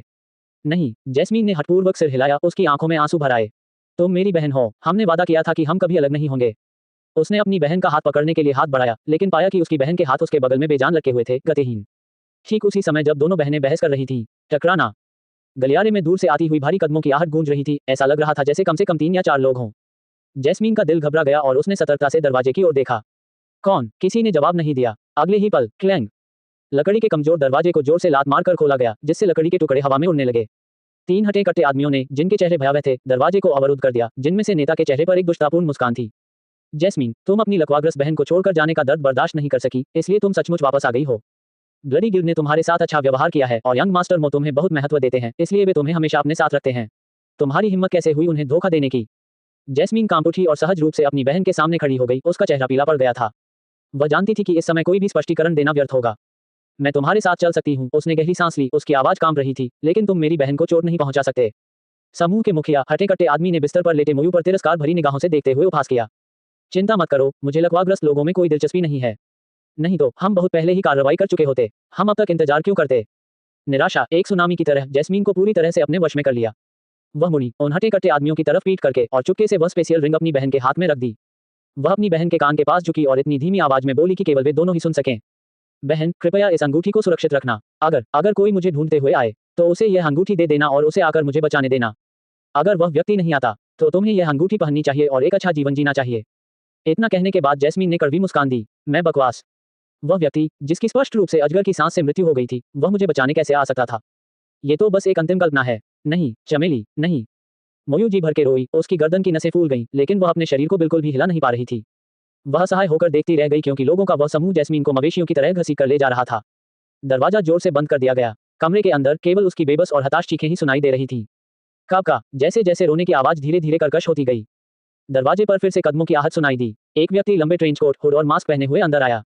उसने चारों ओर देखा और अंत में उसकी निगाह बिस्तर पर लेटी रोती हुई महिला पर पड़ी। उसकी भौहें लगभग न के बराबर सिकुड़ गईं। क्या ये जैस्मीन का घर है? उसने शांत और स्थिर स्वर में पूछा। बिस्तर पर लेटी मोयू ने अपने सामने खड़े रहस्यमय व्यक्ति को देखा और अचानक उसे अपनी बहन की कही हुई बातें याद आ गईं। एक पल में ऐसा लगा मानो डूबता हुआ व्यक्ति आखिरी उम्मीद की किरण को पकड़ ले। उसकी बेजान आंखों में आशा की एक लौ फिर से जल उठी। अंगूठी, अंगूठी, अंगूठी बिस्तर पर है। उसने अपनी गर्दन को पूरी ताकत से हिलाया, जिससे अंगूठी की जगह का संकेत मिला। इसके बाद जो हुआई ने देखा कि यह महिला भी लकवाग्रस्त थी। इसके अलावा स्थिति अपने शरीर की स्थिति से भी कहीं अधिक गंभीर है। वह स्वयं तो केवल एक तरफ से लकवाग्रस्त था, जबकि वह अपने गर्दन और उसके ऊपर के हिस्से को छोड़कर अपने पूरे शरीर को हिलाने में असमर्थ प्रतीत होती थी। जो हुआई ने ज्यादा कुछ नहीं कहा। वह आगे बढ़ा और अस्त व्यस्त बिस्तर से अंगूठी उठा ली। ये वही चीज थी जो उसने जैस्मीन को दी थी। जैस्मीन कहाँ है? जो हुआई ने फिर पूछा। कृपया उसे बचा लीजिए, महिला ने कांपती हुई सिसकियों के बीच विनती की। उसे ब्लड गिल्ड ले गया है। जो हुआई ने सहमति में सिर हिलाया। एक भी अनावश्यक शब्द का प्रयोग नहीं किया गया। उसने लापरवाही से अंगूठी अपनी जेब में रख ली। वह मुड़ा और बाहर चला गया। मैं उसे लेने जाता हूँ। उस सरल वाक्य को सुनकर बिस्तर पर लेटी मोयू को थोड़ा आराम मिला। जब दूसरे व्यक्ति ने वे शब्द कहे तो वह उनमें निहित आत्मविश्वास को महसूस कर सकती थी। ऐसा लगता है मानो वे जो चाहें वो कर सकते हैं, यहाँ तक कि जब आपको पूरे साहसी लोगों के संग का सामना करना पड़े। अध्याय 46। मैंने सुना कि कोई मुझे ढूंढ रहा है, इसलिए मैं आ गया। ब्लड गिल्ड के मुख्यालय में स्थित एक भव्य रूप से सजाए गए कार्यालय के अंदर चारों ओर धुआं फैल गया। मोतियानिक्सियोन ने अपनी सिगार को एस्ट्रे में बुझाया। उसकी आंखें लाल हो गई थीं। टकराना। उसने भारी लकड़ी की मेज पर मुक्का मारा, जिससे उस पर रखे दस्तावेज खड़खड़ाने लगे। बेकार, ये सब बिल्कुल बेकार हैं। पिछले 2 दिनों से उसे ऐसा लग रहा है जैसे उसकी उम्र 10 साल बढ़ गई हो। हमने न केवल दर्जनों गिल्ड सदस्यों को खोया, बल्कि हमने अपने कई सदस्यों को भी खो दिया। यहाँ तक कि उनके 2 सक्षम लेफ्टिनेंट झाओ तियानकी और झाओ तियानमिंग, जिन्हें उन्होंने बड़ी मेहनत से प्रशिक्षित किया था, भी मारे गए। सबसे महत्वपूर्ण बात यह है कि उनके अपने बेटे मो शाओ की हत्या कर दी गई थी। ये ब्लडर्स गिल्ड के लिए एक गंभीर झटका है, जिससे उसकी ताकत में काफी कमी आई है। उन्हें इस बात से बेहद निराशा होती है कि वे हत्यारे की एक झलक भी नहीं देख पाते। उसने स्वाभाविक रूप से रेडिएंट अलायंस द्वारा घोषित $10 लाख के इनाम को देखा था। ऊपर वर्णित यासुओ नामक तलवारबाज ही संभवतः वह व्यक्ति है जिसने अपने ही बेटे की हत्या की थी। मगर इससे क्या, रेडिएंट अलायंस ने बहुत सारे लोगों को जुटाया, लेकिन उन्हें पुराने शहर में भारी नुकसान उठाना पड़ा और वे अव्यवस्था की स्थिति में वापस लौटे। उसकी ब्लडर्स गिल्ड की सीमित जनशक्ति को देखते हुए जल्दबाजी में अंदर घुसना केवल एक व्यर्थ आत्मघाती मिशन होगा। बदला लेने का कोई तरीका नहीं है। बेबसी का यह एहसास किसी अदृश्य हाथ की तरह था जो उसका गला जकड़ रहा था और उसे पागलपन की कगार पर धकेल रहा था। उसे इस बात का जरा भी अंदाजा नहीं था कि यासुओ, जिससे वह दिल से नफरत करता था, को कल ही एक रहस्यमय शक्तिशाली व्यक्ति ने ड्रैगन पर सवार होकर आते ही टुकड़े टुकड़े कर दिया था। आगे की जटिलताओं से बचने के लिए जो परिवार ने इस खबर को सार्वजनिक नहीं किया। दस्तक दस्तक, दफ्तर के दरवाजे पर दस्तक हुई। क्या बात है? मोतियानिक्सियोन की आवाज अधीरता से भरी हुई थी। दरवाजे के बाहर से एक अधीनस्थ कर्मचारी की विनम्र लेकिन थोड़ी उत्तेजित आवाज आए, अध्यक्ष महोदय, जैस्मीन को पकड़ लिया गया है। मोतियानिक्सियोन की भयावह आंखों में एक चमक सी दिखाई दी। उसे अंदर लाओ। कुछ ही देर में 2 गुंडों ने जैस्मीन को जबरदस्ती अंदर धकेल दिया। राष्ट्रपति महोदय, वह व्यक्ति यहीं पर है। मोतियानिक्सियोन ने ऊपर देखा, उसकी आंखों में स्पष्ट रूप से हत्या का इरादा झलक रहा था। वह उठा और धीरे धीरे जैस्मीन की ओर चल पड़ा। बिना कुछ कहे उसने हाथ उठाया और जोरदार थप्पड़ मारा। स्मैक! कार्यालय में वह तीखी आवाज गूंज उठी। उस प्रहार से जैस्मीन लड़खड़ा गई, उसके मुंह के कोने से तुरंत खून बहने लगा और उसके गाल का आधा हिस्सा तेजी से सूज गया। मेरा बेटा तुम्हें बहुत महत्व देता है, वह तुम्हें हर समय अपने साथ ले जाता है। तुम्हारी हिम्मत कैसे हुई उसे धोखा देने की, गिल्ड को धोखा देने की? मोतियानिक्सियोन की आवाज बर्फ जैसी ठंडी थी, हर शब्द में एक निर्मल शीतलता थी। जैस्मीन ने चक्कर आने पर अपना सिर हिलाया और ऊपर देखा। उसे पता था कि आज उसकी मृत्यु निश्चित है। चूंकि मृत्यु तो हर हाल में अपरिहार्य है, तो दया की भीख मांगने का क्या फायदा? उसने मुंह भरकर खून से सनी लार थूकी और उसकी आंखों में उनकी सामान्य झिझक के बजाय निर्भीकता की ज्वाला भड़क उठी। क्या आप मेरी कदर करते हैं? जैस्मीन हंसी, लेकिन उसकी हंसी कर्कश और दुख भरी थी। मोतियानिक्सियोन, खुद को धोखा देना बंद करो। आप अपने बेटे को किसी और से बेहतर जानते हैं। अगर ऐसा न होता कि मेरा पेशा अब भी उसके लिए उपयोगी है और वह मेरे खिलाफ कोई भी जल्दबाजी वाला कदम उठाने की हिम्मत न करता, तो मुझे डर है कि मैं बहुत पहले ही उसका खिलौना बन गया होता। उसने अपनी पीठ सीधी की, लेकिन आंसू अनियंत्रित रूप से उसके चेहरे से बहने लगे, जो उसके मुंह के कोने पर मौजूद खून के साथ मिल गई। यह एक भयावह दृश्य था। मैं तो बस एक सहायक पेशेवर हूँ। मैं तुम्हारी नजरों में महज एक औजार हूँ। मेरी भावनाओं की परवाह कौन करता है? मेरे जीने या मरने से किसे फर्क पड़ता है? मैं बस जीना चाहता था। क्या ये गलत है? प्रत्येक प्रश्न एक तेज तलवार की तरह कार्यालय के दमनकारी वातावरण को भेदता हुआ आगे बढ़ता गया। मोतियानिक्सियोन स्तब्ध रह गया। वह थोड़ा हैरान था। मुझे याद है कि जैस्मीन हमेशा शर्मीली और विनम्र थी, लेकिन आज उसने मुझसे इस तरह बात करने की हिम्मत की। ऐसा लगता है मानो वह रातों रात बिल्कुल अलग इंसान बन गया हो। उसने आंखें सिकोड़कर अपने सामने खड़ी लड़की को दोबारा गौर से देखा और उसकी आवाज थोड़ी नरम पड़ गई। चूंकि तुम जीना चाहते हो, इसलिए मैं तुम्हें एक मौका दे सकता हूँ। मोतियानिक्सियोन अपनी कुर्सी पर वापस बैठ गया। उसकी उंगलियां आपस में गुंथी हुई थीं और उसकी आंखें इधर उधर घूम रही थीं। यासुओ नाम के उस आदमी ने तुम्हें अकेले शहर लौटने दिया, इसलिए वह तुम पर बहुत भरोसा करता होगा। जब तक आप उसे पुराने कस्बे से बाहर निकालने में कामयाब हो जाते हैं, तब तक उसे मेरे हवाले कर दीजिए। मैं तुम्हारी जान बख्शने पर विचार कर रहा हूँ। उसके पास एक बहुत ही चतुर योजना थी। अगर आप यासुओ को बाकी सबसे पहले पकड़ लेते हैं, तो आप न केवल रेडियंस एलायंस से $10 लाख का इनाम हासिल कर सकते हैं, बल्कि इसका इस्तेमाल जो परिवार के साथ संबंध स्थापित करने के लिए भी कर सकते हैं। शायद यही वह अवसर है जब उनका ब्लड गिल्ड नई ऊंचाइयों को छू सकता है। जैस्मीन ने उसकी बातें सुनी और उसके मन में एक ठंडी हंसी सी उठी। उस बूढ़े लोमड़ी को अभी भी नहीं पता कि यासुओ मर चुका है। क्या आप सचमुच किसी मृत व्यक्ति को बाहर निकालने के लिए खुद का इस्तेमाल करना चाहते थे? हास्यास्पद, अगर यासुओ की मृत्यु न भी हुई होती और उसने वास्तव में निर्देशों का पालन किया होता। मोतियानिक्सियोन के निर्दयी स्वभाव को देखते हुए, वह काम पूरा होने के बाद मुझे निश्चित रूप से चुप करा देगा। क्या तुम अब भी मेरा इस्तेमाल करना चाहते हो? जैस्मीन की मुस्कान व्यंग्य से भरी थी। मोतियानिक्सियोन, सपने देखते रहो। उसे अचानक यह एहसास हुआ कि मरने से पहले इस आदमी को घृणा से भर देना शायद काफी संतोषजनक बात हो सकती है। मैं आपको सच बताता हूँ, यासुओ बहुत समय पहले पुराने शहर से भाग गया था और कौन जानता है कि वह कहाँ मजे कर रहा होगा। अपनी नफरत को अपने तक ही सीमित रखो और धीरे धीरे गुस्से से मर जाओ। तुम उसे कभी नहीं पकड़ पाओगे। मोतियानिक्सियोन के चेहरे की मांसपेशियां हिंसक रूप से फड़कने लगीं और उसके माथे की नसें फूल गईं। तुम खुद ही मुसीबत मोल ले रहे हो। वह अचानक खड़ा हो गया, आगे बढ़ा और उसके चेहरे पर 2 और जोरदार थप्पड़ मारे। थप्पड़ थप्पड़। जैस्मीन को इतनी बुरी तरह पीटा गया कि उसे चक्कर आने लगे और वह लगभग बेहोश हो गई। वह केवल इसलिए खड़ी रह सकी क्योंकि उसके 2 गुंडे उसे सहारा दे रहे थे। तू गंदी कुतिया, तुम गंदी कुतिया, तुम कितनी बेशर्म हो। मोतियानिक्सियोन, जो मानो पागल हो गया था, ने जैस्मीन के बाल पकड़ लिए। उसका चेहरा क्रूरता से विकृत हो गया था। अगर तुम मरने के लिए इतने ही उत्सुक हो, तो मैं तुम्हारी इच्छा आज ही पूरी कर दूंगा। मैं तुम्हें सिर्फ मार ही नहीं डालूंगा, मैं तुम्हारी लकवाग्रस्त बहन को भी तुम्हारे साथ मार डालूंगा। ठीक उसी समय जब वह कार्रवाई का आदेश देने ही वाला था, धड़कन धड़नन धड़नन, अचानक दफ्तर के दरवाजे पर हल्की सी दस्तक हुई। मोतियानिक्सियोन रुका, फिर अधीरता से चिल्लाया, कौन? दरवाजे के बाहर से एक थोड़ी कर्कश लेकिन आश्चर्यजनक रूप से शांत पुरुष की आवाज आई। मैंने सुना था कि कोई मुझे ढूंढ रहा है, इसलिए मैं आ गया। आवाज तेज नहीं थी, लेकिन जैस्मीन के दिमाग में बिजली की कड़क जैसी गूंज उठी। उसकी आंखें अचानक चौड़ी हो गईं, उसकी धुंधली पुतलियां तेजी से सिकुड़ गईं और उसका चेहरा अविश्वास से भर गया। ये तो बॉस की आवाज है। वह कैसे संभव है? क्या वह अजगर की सांस से पहले ही मर नहीं गया था? मोतियानिक सियोन भी संदिग्ध लग रहा था। ये ब्लड गिल्ड का मुख्य क्षेत्र है, जिसके बाहर भारी सुरक्षा व्यवस्था है। मेरे किसी भी अधीनस्थ को सूचना दिए बिना कोई इतनी खामोशी से मेरे कार्यालय के दरवाजे तक कैसे पहुंच सकता है? उसने अपने एक आदमी को आंख मारी। अधीनस्थ कर्मचारी तुरंत समझ गया, सावधानी से दरवाजे की ओर बढ़ा और अचानक उसे खोल दिया। दरवाजे पर एक आदमी खड़ा था। उसने गहरे रंग का लंबा ट्रेंच कोट पहना हुआ था, जिसका हुड नीचे तक खींचा हुआ था और एक मास्क ने उसका चेहरा पूरी तरह से ढक रखा था। केवल आंखों का एक जोड़ा ही दिखाई दे रहा था, तीखा, ठंडा, मानो लोगों के दिलों को भेद सकता हो। जैसे ही जैस्मीन ने उन आंखों को स्पष्ट रूप से देखा, उसका शरीर अनियंत्रित रूप से कांपने लगा। ये बॉस है, ये सचमुच वही है। भले ही उसने अपने कपड़े और हेयर स्टाइल बदल लिए हों, लेकिन वह कभी भी उसकी आंखों को उसकी अपनी आंखें नहीं समझ पाएगी। मोतियानिक सियोन ने भौहें चढ़ाकर नए आने वाले व्यक्ति को ध्यान से देखा। उसकी आवाज उदास थी। तुम कौन हो? तुम अंदर कैसे आए? मेरे आदमियों को सूचित क्यों नहीं किया गया? जो व्यक्ति आया उसने कोई जवाब नहीं दिया, बल्कि दरवाजे की ओर रास्ता बनाते हुए थोड़ा सा एक तरफ मुड़ गया। उनकी आवाज शांत और भावहीन थी। क्या आप अपने आदमियों की बात कर रही हैं? क्या वे सब वहीं लेटे नहीं हैं? मोतियानिक सियोन ने उसकी नजर का पीछा किया और बाहर की ओर देखा। पुतलियों में हिंसक संकुचन हुआ। उसने क्या देखा? गिल्ड के गलियारे में जिन कुलीन लोगों पर उसे इतना गर्व था, वे अब फटे हुए बोरों की तरह जमीन पर पड़े थे। सभी के गले पर खून का पतला धब्बा था। एक ही बार से मौत हो जाती है। ये कैसे संभव है? अध्याय 47। मैंने तुमसे वादा किया था कि तुम मेरा इंतजार करोगे और मैं जरूर आऊंगा। मोतियानिक सियोन के चेहरे की मांसपेशियां हिंसक रूप से सिकुड़ गईं। उसे अपनी आंखों पर विश्वास नहीं हो रहा था। हालांकि गिल्ड मुख्यालय के अधिकांश मुख्य बल सदस्य अपने कौशल को बढ़ाने के लिए शहर से बाहर चले गए थे, शेष सभी सदस्य स्तर 20 से ऊपर के कुशल खिलाड़ी थे। उनके सामने खड़े इस व्यक्ति द्वारा उनकी पूरी तरह और चुपचाप देखभाल कैसे की जा सकती थी? एक भी अलार्म नहीं बजा। मोतियानिक सियोन ने अपने दांत भींच लिए। उसके पैरों के तलवों से लेकर सिर तक एक से हरन दौड़ गई। उसने नकाबपोश आकृति को ध्यान से देखा। उसकी आवाज दांत भींचकर जबरदस्ती निकाली गई। आप कौन हैं? नए कर्मचारी ने हल्की सी हंसी हंसी, जो उस सन्नाटे भरे दफ्तर में बेहद कर्कश लग रही थी। क्या तुम मुझे नहीं ढूंढ रहे थे? जब मैं तुम्हारे ठीक सामने खड़ा हूं तो तुम मुझे पहचान क्यों नहीं पा रहे हो? इस व्यंग्यात्मक प्रश्न के कारण मोतियानिक सियोन की पुतलियां अचानक सिकुड़ गईं। उसकी आंखें चौड़ी हो गईं। उसका चेहरा अतार्किकता और भय से भर गया। तुम वही यासुओ हो? असंभव। वह यहाँ क्या कर रहा है? मैं बस यही सोच रहा था कि इस काय को पुराने कस्बे से बाहर कैसे निकाला जाए। परिणामस्वरूप दूसरी पार्टी सचमुच उसके दरवाजे पर आ गई और उसके बेस कैंप में प्रकट हुई। थोड़े समय के सदमे के बाद प्रचंड क्रोध उमड़ आया। मोतियानिक सियोन बेहद गुस्से में हंसा। उसका चेहरा क्रोध से विकृत हो गया था। शानदार, बेहतरीन। तुम स्वर्ग का मार्ग चुनते हो लेकिन उस पर चलने से इनकार करते हो, जबकि नरक के द्वार पर जबरदस्ती घुस जाते हो, जबकि वहां कोई द्वार है ही नहीं। तुम बिल्कुल सही समय पर आए हो। आज मैं अपने बेटे का बदला लूंगा। अचानक ही उसने दीवार से नुकीले कांटों से ढकी एक विशाल कुल्हाड़ी उठा ली और उसका लड़ने का जज्बा फूट पड़ा। उस पर आरोप लगाओ, उसे मार डालो। उसके आदेश पर उसके बगल में खड़े दो गुंडे, जो पहले से ही हमला करने के लिए तैयार थे, और दरवाजे पर खड़ा हुआ बदमाश, जिसने अभी अभी प्रतिक्रिया दी थी, ने एक त्रिकोणीय संरचना बनाई और दहाड़ते हुए यासुओ की ओर बढ़ पड़े। विभिन्न व्यवसायों से प्रकाश की 3 किरणें, तलवारों, तीरों और शापों की चमक के साथ तुरंत यासुओ के भागने के सभी रास्ते बंद कर दिए।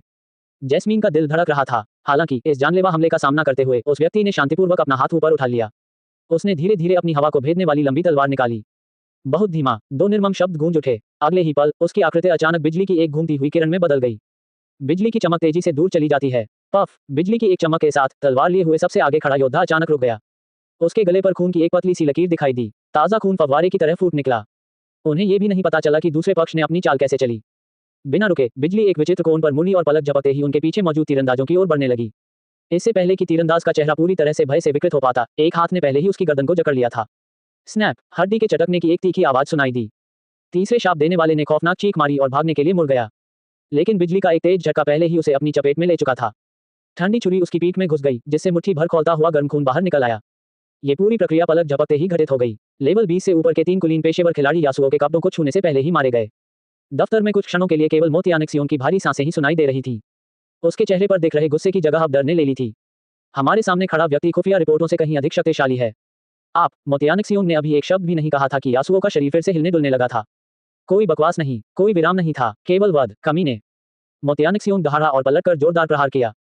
ब्लडी रोंडो! विशाल कुल्हाड़ी हवा में सीटी बजाती हुई गुजरी, जिससे एक दुर्गंधयुक्त हवा चली जिसने यासुओ के भागने के सभी रास्ते बंद कर दिए। हालांकि यासुओ पीछे हटने के बजाय आगे बढ़ गया। उसने अपनी काली लोहे की लंबी तलवार को ऊपर की ओर उछाला, जिसकी नोक घूमती हुई कुल्हाड़ी के ब्लेड पर पूर्ण सटीकता से लगी। खटखट! धातुओं के टकराने की आवाज इतनी तेज थी कि कान बहरे हो रहे थे।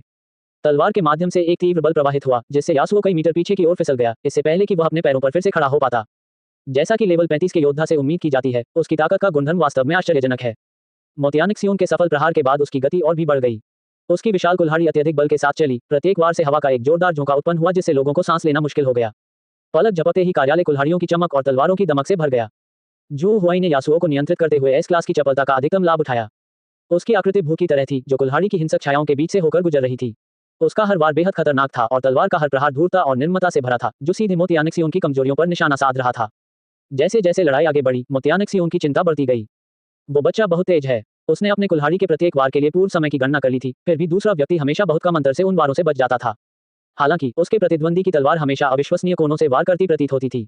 तलवार से जुड़ी बिजली जैसी शक्ति लगातार उसके शरीर को क्षीण करती रहती थी, जिससे वह सुन्न हो जाता था और उसकी हरकतें धीरे धीरे सुस्त होती जाती थीं। मोतियानिक्सियोन पूरी तरह से पागल हो गया था। उसकी आंखें खून से लाल हो गई थी और उसने बचाव के सारे प्रयास त्याग दिए और अपनी सारी शक्ति अपने हाथ में पकड़ी विशाल कुल्हाड़ी में झोंक दी। घातक वार। वह हवा में ऊंची छलांग लगाकर दोनों हाथों से कुल्हाड़ी को पकड़ लिया और अपनी पूरी ताकत से उसे यासुओ के सिर पर दे मारा। अपनी पूरी शक्ति और क्रोध से उत्प्रोत होकर किया गया ये कुल्हाड़ी का वार सामने वाले व्यक्ति को दो टुकड़ों में बांटने के उद्देश्य से था। इस विनाशकारी हमले का सामना करते हुए यासुओ ने बचने की कोशिश नहीं की। वह बस वहीं शांति से खड़ा रहा और खून जैसे लाल प्रकाश से चमकती विशाल कुल्हाड़ी को अपनी आंखों के सामने धीरे धीरे बड़ा होते हुए देखता रहा। ठीक उसी समय जब विशाल कुल्हाड़ी वार करने ही वाली थी, सिजल, यासुओ के शरीर से अचानक बिजली की एक तेज चमक निकली। बिजली की शुद्ध शक्ति से बना एक भयंकर कवच पलक झपकते ही उसके पूरे शरीर को ढक लेता है। Thunder armour, boom! विशाल कुल्हाड़ी गरजते कवच पर जोरदार प्रहार करते हुए निकली, जिससे एक कान फाड़ देने वाली दहाड़ गूंज उठी। भयंकर भूकंपीय तरंग ने पल भर में दफ्तर का सारा फर्नीचर उड़ा दिया और उसे टुकड़े टुकड़े कर दिया। मोतियानिक्सियोन को ऐसा लगा मानो उसकी कुल्हाड़ी किसी प्राचीन काले लोहे के टुकड़े से टकराई हो और एक भयानक प्रतिघात बल ने उसे जकड़ लिया, जिससे उसके बाग का मुंह फट गया और उसे अत्यधिक खून बहने लगा। उसे और भी ज्यादा भयभीत करने वाली बात यह थी कि कुल्हाड़ी के हैंडल के जरिए उसके शरीर में एक शक्तिशाली विद्युत प्रवाह तेजी से दौड़ गया, जिससे वह बुरी तरह कांप उठा और कुछ समय के लिए लकवाग्रस्त हो गया।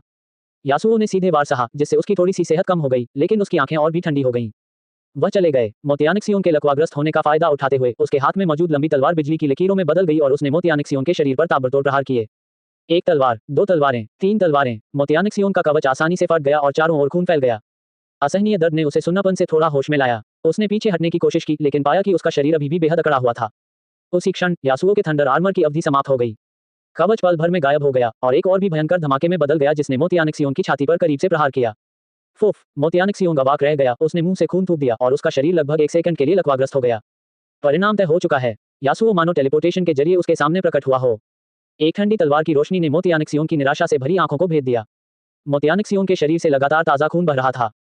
नहीं, अंततः मोतियानिक्सियोन की आंखों में निराशा और भय के भाव उभर आए। वह दया की भीख मांगना चाहता था, लेकिन उसने पाया कि वह अपने गले से केवल एक कर्कश ध्वनि ही निकाल सकता है। ठीक उसी समय यासुओ ने एक घातक प्रहार किया। गड़गड़ाहट भरी तलवारबाजी।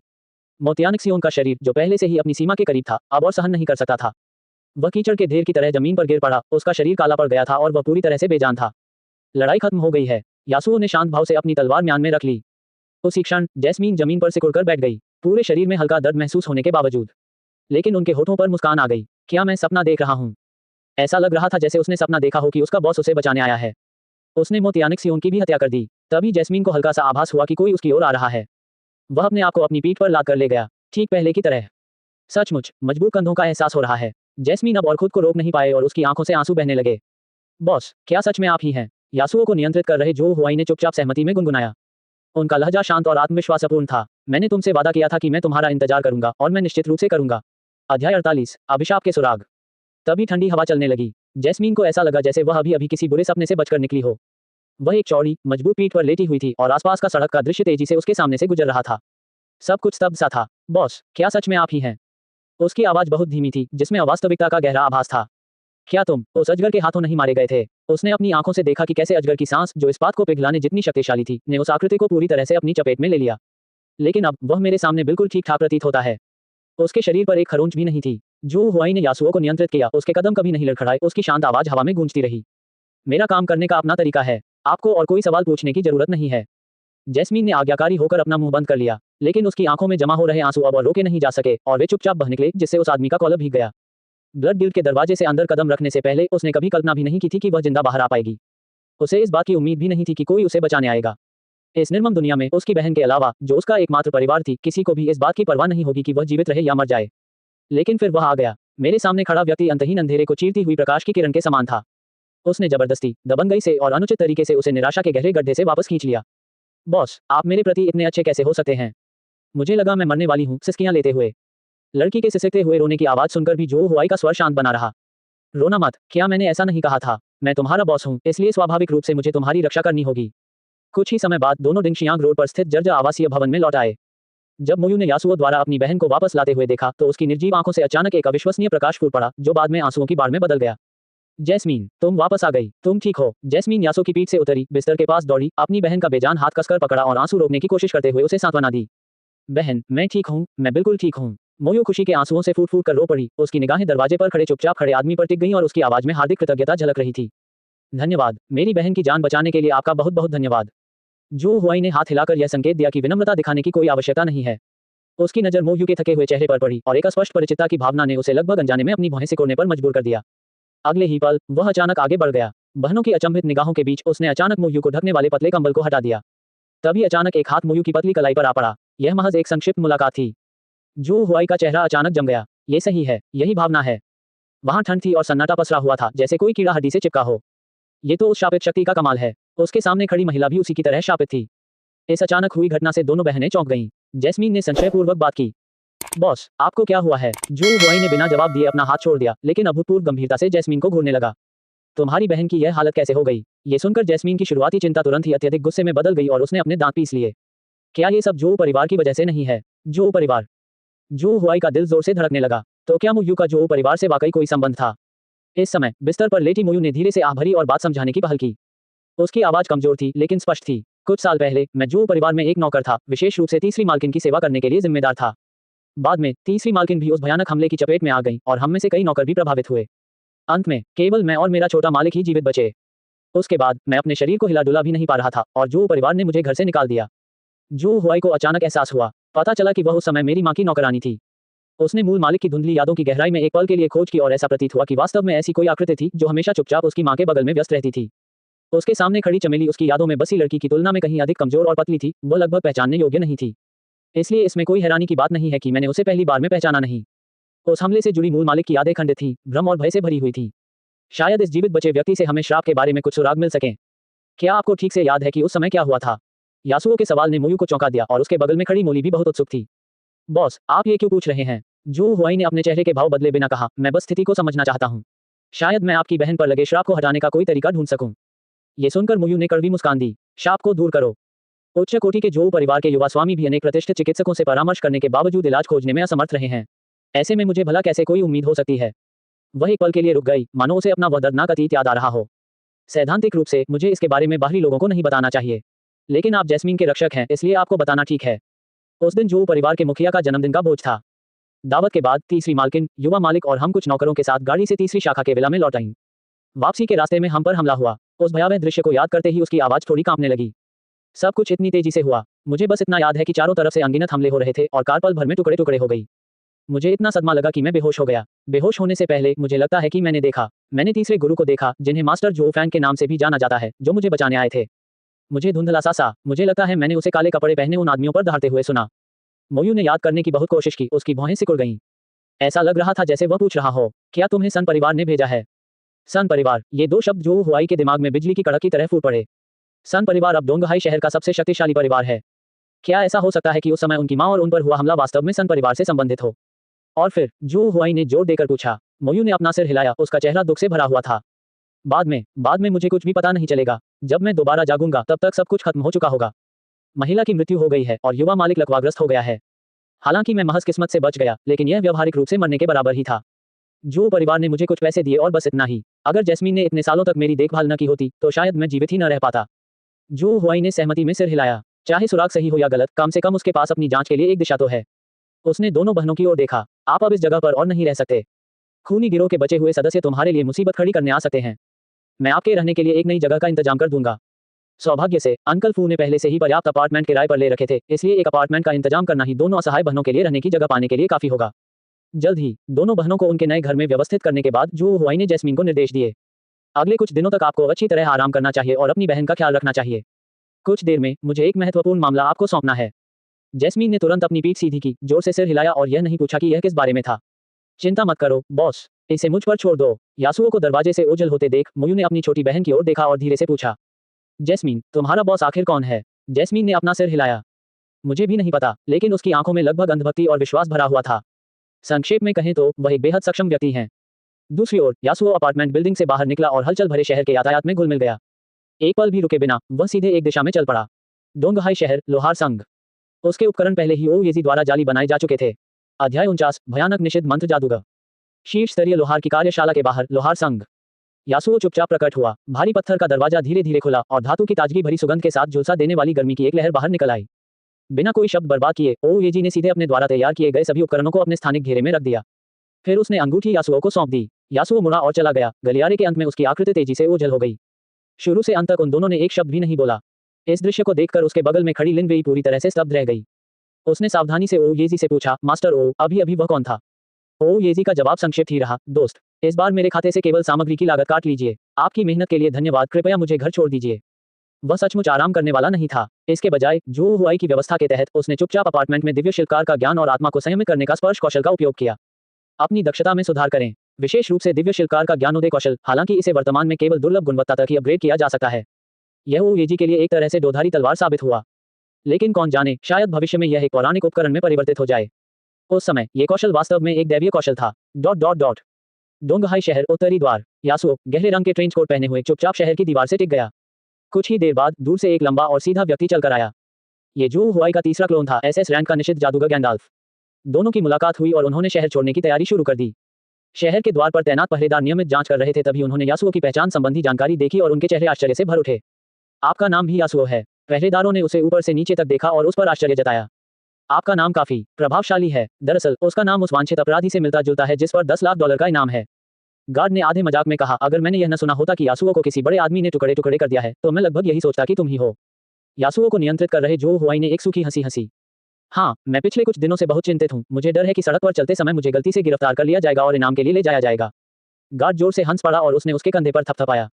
चिंता मत करो भाई, तुम्हारी कदकाठी देखकर तो ऐसा नहीं लगता कि तुम उस तरह के ताकतवर आदमी हो जो रेडिएंट अलायंस के दर्जनों लोगों को मार सके। कुछ सरल चुटकुलों का आदान प्रदान करने के बाद गार्डों ने उन्हें आसानी से आगे जाने की अनुमति दे दी। यासुओ गैंडाल्फ के साथ शहर के द्वार से सफलतापूर्वक बाहर निकल गया और शहर के बाहर के जंगल में वापस चला गया। अब बारी है लेवल बढ़ाने की। उनका लक्ष्य वही स्थान था जिसका जिक्र लिन वेई ने पहले किया था, शैडो स्वैम्प डेमन केव। ये घटना शहर से 20 किलोमीटर उत्तर में स्थित है। यासुओ का वर्तमान स्तर 14 है और वह जिस तरह से अपना रास्ता साफ करता जा रहा है, उसे वहां पहुंचने तक स्तर 15 तक पहुंचने में कोई समस्या नहीं होनी चाहिए। उस समय वह उस वाइल्ड सूट को पहन सकेगा जिसे ओ येजी ने सावधानीपूर्वक तैयार किया है। फिर जब आप कैलामिटी कठिनाई स्तर पर शैडो स्वैम्प केव को चुनौती देंगे, तो आपके सफल होने की संभावना अधिक होगी। शहर से कुछ ही दूरी पर सामने जंगल में एक अजीब जानवर की धुंधली आकृति दिखाई दी। बिना किसी झिझक के जो हुआई ने तुरंत अपनी चेतना का नियंत्रण यासुओ से गंडाल्फ के शरीर में स्थानांतरित कर दिया। वह बहुत जिज्ञासु था। एक ऐसे रैंक के निषिद्ध मंत्र जादूगर की विनाशकारी शक्ति कितनी भयावह हो सकती है, एक ऐसा पेशा जो केवल किंवदंतियों में ही मौजूद है। उसने तुरंत ओ येजी द्वारा तैयार किए गए प्रथम स्तर के संक्रमणकालीन साजो सामान से गैंडाल्फ को सुसज्जित कर दिया। उन्होंने एक साफ सफेद चोगा पहना हुआ था, एक हुड जिससे उनका आधा चेहरा ढका हुआ था, और उनके हाथ में एक साधारण लकड़ी की छड़ी थी। गैंडाल्फ को नियंत्रित कर रहे जो हुआई ने अपना सिर उठाया और दूर स्थित घने जंगल की ओर देखा। उसने धीरे धीरे अपने हाथ में पकड़ी हुई छड़ी को ऊपर उठाया। उनके होठों से एक गहरी प्राचीन मंत्रोच्चारण वाली आवाज निकली। निषिद्ध मंत्र, ओल्का वर्षा। भनभनाहट। गैंडाल्फ के शरीर से शक्तिशाली जादू का एक प्रवाह फूट पड़ा, जिससे उसके कैरेक्टर पैनल पर मौजूद माना की लंबी पट्टी का लगभग आधा हिस्सा तुरंत खत्म हो गया। उसी क्षण आकाश में अंधेरा छा गया। हवा रुक गई, पक्षी और जानवर चुप हो गए। कई मील के दायरे में फैले क्षेत्र में दमन की एक अवर्णनीय भावना छा गई थी। इसके तुरंत बाद आग के 3 विशाल गोले, जिनकी लंबी लंबी लपटें निकल रही थी, अंधेरे आकाश को चीरते हुए ऐसे गिरे मानो स्वर्ग से कोई दिव्य दंड बरस रहा हो। उनका निशाना वह जंगल है जिसमें अनगिनत विचित्र जीव रहते हैं। बूम बूम बूम, लगभग एक साथ 3 भीषण विस्फोट हुए। सब कुछ नष्ट करने की शक्ति रखने वाली प्रचंड लहर बेतहाशा सभी दिशाओं में फैल गई। 100 मीटर के दायरे में ही ये पल भर में आग के भयंकर सागर में बदल गया। उन विचित्र जीवों की अनगिनत तीखी चीखें 1 सेकंड से भी कम समय तक चलीं और फिर एक और भी भीषण विस्फोट में पूरी तरह से दब गईं। धरती कांप रही थी। आग की लपटें भयंकर रूप से भड़क उठी। जो हुआई की आंखों के सामने सिस्टम नोटिफिकेशन की एक श्रृंखला झरने की तरह स्क्रीन पर उमड़ पड़ी। 12वें स्तर के जंगली भेड़िए को मार गिराएं और 150 अनुभव अंक प्राप्त करें। एक उत्परिवर्तित जंगली सुअर स्तर 11 को हराएं और 120 अनुभव अंक प्राप्त करें। मारा गया। गैंडाल्फ से अपग्रेड की सफेद रोशनी लगातार 2 बार निकली। पलक झपकते ही उसका स्तर LV1 से बढ़कर LV3 हो गया। जो हुआई स्तब्ध रह गया। उसने गैंडाल्फ को नियंत्रित किया और चुपचाप उस भीषण आग को देखता रहा जो झुलसी हुई धरती में बदल गई थी। अरे या वाह, क्या यह एसएस रैंक के निषिद्ध मंत्र जादूगर की शक्ति है? ये तो हद से ज्यादा बड़ा चढ़ाकर बताया गया है। ये केवल पहले स्तर पर कौशल का प्रभाव है। यदि स्तर उच्च है तो क्या एक ही निषिद्ध मंत्र पूरे शहर को नष्ट नहीं कर देगा? जैसे ही वह उत्साहित महसूस कर रहा था, उसके दिमाग में एक परिचित सूचना की ध्वनि गूंज उठी। डिंग, पता चला है कि होस्ट के क्लोन गैंडाल्फ ने असाधारण क्षमता प्रदर्शित की है। अद्वितीय छिपी हुई क्लास चैलेंज क्वेस्ट शुरू हो गई है। कार्य का नाम, शीर्ष विद्वान का नाम। मिशन का उद्देश्य, कृपया अपने क्लोन गैंडाल्फ को नियंत्रित करें और 4 दिनों में आयोजित होने वाली ग्रेट जिया किंगडम की पेशेवर एकीकृत परीक्षा में शीर्ष विद्वान का खिताब हासिल करें। मिशन का इनाम, एक पेशेवर गेंद निकालने का एक मौका। जो हुआई की आंखें पल भर में चमक उठी। एक और चुनौती शुरू हो गई है। शुरू में उन्हें राष्ट्रीय परीक्षा देने में कोई दिलचस्पी नहीं थी। मैंने इससे पहले किसी भी पेशेवर अकादमी में शामिल होने की योजना नहीं बनाई थी। लेकिन अब जब कार्यों के लिए पुरस्कार दिए जाते हैं तो स्थिति पूरी तरह से अलग है। शीर्ष स्कोर का यह खिताब निश्चित रूप से हासिल करने लायक है। हालांकि यह इस शर्त पर है कि गैंडाल्फ का स्तर 15 तक पहुंच जाए। दूसरों के लिए ये काफी मुश्किल, लगभग असंभव हो सकता है। लेकिन गैंडाल्फ के लिए, जिसके पास निषिद्ध मंत्र थे, ये तो बहुत आसान काम था। वो तभी अचानक दूर स्थित डोंगहाई शहर के द्वार से एक तीखी अलार्म की आवाज सुनाई दी। स्पष्टतः गैंडाल्फ की उल्का वर्षा ने भारी हलचल मचा दी थी। उस प्रचंड शक्ति के कारण शहर की दीवार पर तैनात पहरेदारों को गलतफहमी हो गई कि कोई शक्तिशाली बॉस शहर पर हमला करने की तैयारी कर रहा है। डोंगहाई शहर में हर साल इस तरह की घटनाएं अक्सर होती रहती हैं। जब भी कोई बॉस शहर पर हमला करता है तो इसका मतलब होता है एक भयंकर और खूनी लड़ाई। इसलिए शहर के सुरक्षाकर्मी हमेशा से इस मामले में बहुत सतर्क रहे हैं। जू हुआई ने देरी करने की हिम्मत नहीं की और जल्दी से यासुओ और गैंडाल्फ को काबू में कर लिया, तेजी से उस क्षेत्र को छोड़कर जंगल की गहराई में भाग गया। वे अभी अभी चले गए थे। कुछ ही देर बाद पूरी तरह से हथियारों से लैस शहर के रक्षकों की एक टीम घटनास्थल पर पहुंची। जब उन्होंने अपने सामने झुलसी हुई धरती को देखा, जिससे अभी भी काला धुआं निकल रहा था और जो देखने में ऐसी लग रही थी मानो उसे जोता गया हो, तो सभी लोग भय से कांप उठे। सबके चेहरों पर सदमे और भय के भाव स्पष्ट रूप से दिखाई दे रहे थे। ये किसने किया? एक युवा टीम सदस्य ने कांपती हुई आवाज में पूछा। कप्तान झुलसी हुई धरती के किनारे तक गया, नीचे बैठ गया, मुट्ठी भर खौलती हुई राख उठाई और उसका चेहरा अत्यंत गंभीर था। हवा में अभी भी अग्नि तत्व के तीव्र उतार चढ़ाव हैं, लेकिन आसपास किसी भी बॉस स्तर के जानवर का कोई निशान नहीं है। इतनी भयावह क्षमताओं का प्रदर्शन करने की क्षमता ये दर्शाती है कि इसकी ताकत असाधारण है। कैप्टन, एक अन्य सदस्य ने बताया, हाल ही में जानवरों की गतिविधियां बढ़ गई हैं। कई साहसी संघों का सामना जंगल में छोटे छोटे जानवरों के झुंडों से हुआ है। कप्तान खड़ा हुआ, उसकी निगाहें भयावह झुलसी हुई धरती पर घूमी और फिर जंगल की गहराई में देखने लगी। मेरे आदेशों को आगे पहुंचा दो। आज से शहर के बाहर के सभी क्षेत्रों में गश्त बढ़ाएं। गश्त की आवृत्ति दोगुनी करें। उसकी आवाज में एक खौफनाक, जानलेवा आभा भरी हुई थी। मुझे शक है कि वे जानवर अब कोई बड़ा कदम उठाने वाले हैं। हाँ, टीम के सभी सदस्यों ने एक साथ बुलंद और स्पष्ट आवाज में जवाब दिया। अध्याय 50 में बड़ा अपग्रेड। उस सुनसान वीरान इलाके में दो आकृतियां एक के बाद एक इत्मीनान से चल रही थीं। जू हुआई ने एक निर्दयी शिकारी की तरह यासुओ को नियंत्रित किया और रास्ते में मिलने वाले सभी बिखरे हुए राक्षसों को अपनी तलवार के नीचे मृत आत्माओं में बदल दिया। गैंडाल्फ एक मुंह परछाई की तरह चुपचाप पीछे पीछे चलता रहा, अनुभव अंकों की अंतहीन धारा को साझा करता रहा। जैसे ही गहरे हरे रंग की धुंध से भरा एक दलदल दिखाई दिया, अचानक यासुओ के शरीर से एक चमकदार सुनहरी रोशनी निकली। डिंग, बधाई हो होस्ट, आपका क्लोन यासुओ 15वें स्तर पर पहुंच गया है। एक विचार आते ही जो हुआई ने तुरंत ओएजी द्वारा दिए गए स्थानिक छल्ले से उपकरणों का एकदम नया सेट निकाल लिया। वाइल्ड सेट, दस्ताने, लंबी तलवार, चमड़े का कवच, लड़ाकू जूते, पतलून। ये पांचों घटक ऐसी रोशनी से जगमगाते हैं जो या तो गहरी होती है या चकाचौंध कर देने वाली। यासुओ ने उन्हें एक एक करके पहनाया। पल भर में उसके शरीर से एक उग्र और अनियंत्रित आभा फूट पड़ी। विशेष रूप से वाइल्ड वन लॉन्ग स्वॉर्ड और वाइल्ड वन ब्रेस्टप्लेट एक चकाचौंध भरी बैंगनी रोशनी बिखेर रहे थे, जिन पर तारों की रोशनी बह रही थी, जो स्पष्ट रूप से उनकी महाकाव्य गुणवत्ता को दर्शाती है। हालांकि यह केवल एक सितारा महाकाव्य वस्तु है, लेकिन इसके गुण पहले ही दोगुने हो चुके हैं। जो हुआई के दिमाग में धीरे धीरे एक बिल्कुल नया पैनल खुलने लगा। क्लोन पैनल यासुओ, क्लास एकमात्र छिपा हुआ class S rank thunder swordsman. स्तर LV 15 O200। स्वास्थ्य अंक 3820/3820। माना पॉइंट्स 2050 शक्ति 321। फुर्ती 654 जोड़ 205। स्टेमिना 356। आत्मा 288। हमला शक्ति 1079। शारीरिक रक्षा 556। जादुई प्रतिरोध 305। ये गुण जो हुआई ने हौंकते हुए कहा। आक्रमण शक्ति 1000 से अधिक है। चपलता भी 900 के करीब है। ये बिल्कुल भी लेवल 15 के पेशेवर जैसा नहीं दिखता। अगर आप कहते कि वह लेवल 30 पर एक टॉप टियर हत्यारा है, तो शायद कुछ लोग इस बात पर विश्वास कर लेते। उसे और भी अधिक आश्चर्य तब हुआ जब उसका स्तर बढ़ने के साथ ही यासुओ ने एक बिल्कुल नया कौशल सीख लिया। कौशल 4 सक्रिय निष्क्रिय लाइटनिंग सील LV1। निष्क्रिय क्षमता, आपके प्रत्येक हमले से लक्ष्य पर बिजली का निशान लगता है, जो 10 मिनट तक रहता है, और एक ही लक्ष्य पर अधिकतम 5 स्टैक हो सकते हैं। जब निशान 5 स्टैक तक पहुंच जाता है, तो ये तुरंत फट जाता है, जिससे आपकी आक्रमण शक्ति का 200% बिजली का नुकसान होता है और 1 सेकंड के लिए लकवा प्रभाव पड़ता है। सक्रिय 100 मीटर के दायरे में बिजली का निशान धारण करने वाले किसी भी लक्ष्य पर तुरंत टेलीपोर्ट करने के लिए 100 माना का उपभोग करता है। Cool down 5 second. असामान्य, जो हुआई मन ही मन आश्चर्यचकित हुए बिना नहीं रह सका।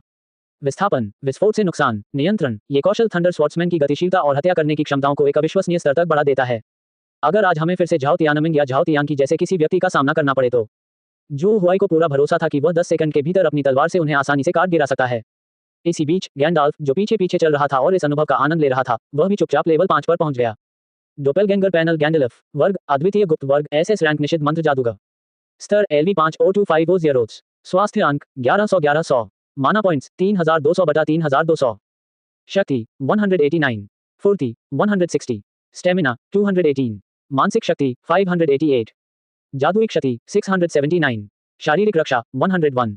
जादुई प्रतिरोध 327। इसी प्रकार उन्होंने नए लेवल 5 कौशल में भी महारत हासिल कर ली। निषिद्ध मंत्र 1000 मील जमी हुई भूमि LV1 अत्यधिक शीत शक्ति का उपयोग करके सामने के एक बड़े क्षेत्र को तुरंत जमा देता है, जिससे क्षेत्र में मौजूद सभी दुश्मनों को भारी ठंड का नुकसान होता है और गहरा जमाव प्रभाव लागू होता है। गति और आक्रमण गति में उल्लेखनीय कमी आती है, साथ ही लक्ष्य को सीधे जमा देने की संभावना भी होती है। Cool down 90 second. एक और बेहद शक्तिशाली निषिद्ध मंत्र, एक विनाशकारी आग।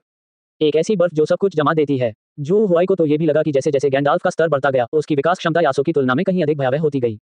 अपनी उत्तेजना को शांत करने के बाद दोनों शैडो स्वयं डेमन केव के प्रवेश द्वार पर पहुंचे। जिंगशुई झील पर उमड़ने वाली भीड़ के विपरीत ये जगह काफी सुनसान लग रही थी। प्रवेश द्वार के पास केवल कुछ ही टीमें विश्राम कर रही थीं। जैसे ही वे दोनों पास पहुंचे, एक दुबले पतले युवक ने बड़े उत्साह से उनका अभिवादन किया।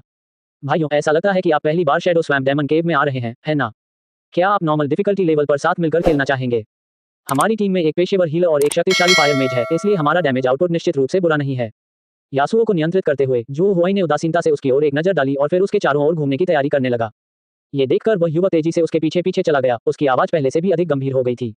भाई, जल्दी मत करो, थोड़ा और सोच लो, हमारी टीम की संरचना वाकई बहुत अच्छी है, बस हमें 2 मजबूत डैमेज डीलर्स की कमी खल रही है। जू हुआई विचलित रहे और उन्होंने अपना सिर हिलाया। वह युवक चिंतित लग रहा था। उसने दांत पीसते हुए और धीमी आवाज में कहा, ठीक है, अगर आप आने को तैयार हैं तो हम आपके लिए प्रवेश शुल्क दे देंगे। मैं इससे ज्यादा ईमानदारी से कुछ नहीं कर सकता। अगर मुझे उपयुक्त टीममेट्स ढूंढने की इतनी जल्दी न होती तो मैं इतनी बेशर्मी से भीख न मांगता। जू हुआई अंततः रुक गया। उसने यासुओ को नियंत्रित किया, अपना सिर घुमाया और अपनी आवाज में थोड़ी शंका के साथ बोला, प्रवेश शुल्क अर्थ क्या है? उसकी स्मृति में बाहरी कालकोठरी सभी बेतरतीब ढंग से उत्पन्न होती थी। उसे भुगतान कब करना होगा? युवक चौंक गया, फिर अचानक उसे बात समझ में आ गई। ऐसा लगता है कि आप दोनों भाइयों के लिए यह पहली बार है।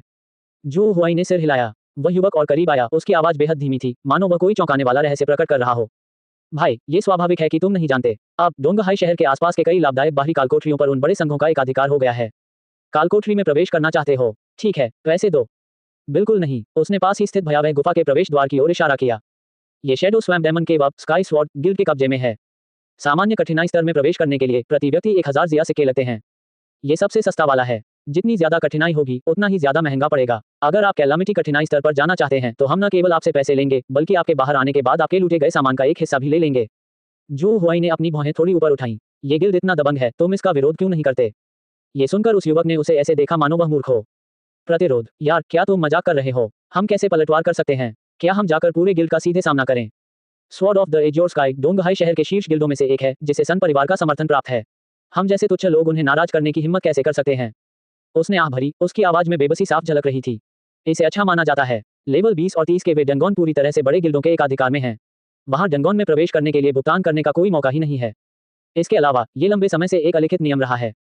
डोंगहाई शहर में नगर स्वामी के महल को इस बात की बिल्कुल भी परवाह नहीं है। कुछ जिद्दी लोग पहले शिकायत करने के लिए नगर स्वामी के महल में गए थे और अनुमान लगाए कि क्या हुआ था। उन्हें जेल में डाल दिया गया था और अभी तक रिहा नहीं किया गया है। ये सुनकर जू हुआई ने मन ही मन उपहास किया। शहर के बाहरी इलाके का स्वरूप वास्तव में कानूनविहीन क्षेत्र के रूप में अपनी प्रतिष्ठा पर खरा उतरता है। ये सभी शीर्ष गिरोह अब डाकुओं में तब्दील हो चुके हैं। वे न केवल संसाधनों पर कब्जा करते हैं बल्कि आम श्रमिकों का भी शोषण करते हैं। दूसरे लोग शायद डर रहे हों, लेकिन जू हुआई नहीं डर रहा है। आपके इस स्नेहपूर्ण अनुस्मारक के लिए धन्यवाद। यासुओ को नियंत्रित करते हुए जू हुआई ने उस युवक से कुछ कहा, लेकिन हमें अब भी किसी के साथ रहने की आदत है। इतना कहने के बाद उसने निराश युवक को नजरअंदाज कर दिया और गैंडाल्फ को साथ लेकर सीधे कालकोठरी के प्रवेश द्वार की ओर चल पड़ा। आशा के अनुसार उनके करीब पहुंचने से पहले ही 1 दर्जन से अधिक लोगों ने उन्हें घेर लिया और उनका रास्ता पूरी तरह से रोक दिया। ये सभी पुरुष प्रभावशाली और सुसज्जित थे और प्रत्येक ने अपनी छाती पर एक बैज पहन रखा था जिस पर आकाश को भेदती हुई एक तेज तलवार चित्रित थी। नेता एक गंजा हटा-कटा आदमी था जिसके हाथ में एक विशाल युद्ध कुल्हाड़ी थी और वह यासुओ और गैंडाल्फ को ऊपर से नीचे तक घूर रहा था। तांबे की घंटियों के समान विशाल उसकी आंखें घोर अहंकार और तिरस्कार से भरी हुई थी। नया लड़का, उस हटे-कटे आदमी ने अपनी कुल्हाड़ी के हैंडल से जमीन पर थपथपाया जिससे एक धीमी सी आवाज आई। क्या आपको यहाँ के नियम समझ में आ गए हैं? तो आप किस कठिनाई स्तर को चुनने की योजना बना रहे हैं? जू हुआई ने पलकें झपकाए बिना ही यासुओ को नियंत्रित किया और शांत भाव से कुछ शब्द कहे। क्या इसे आपका कोई लेना देना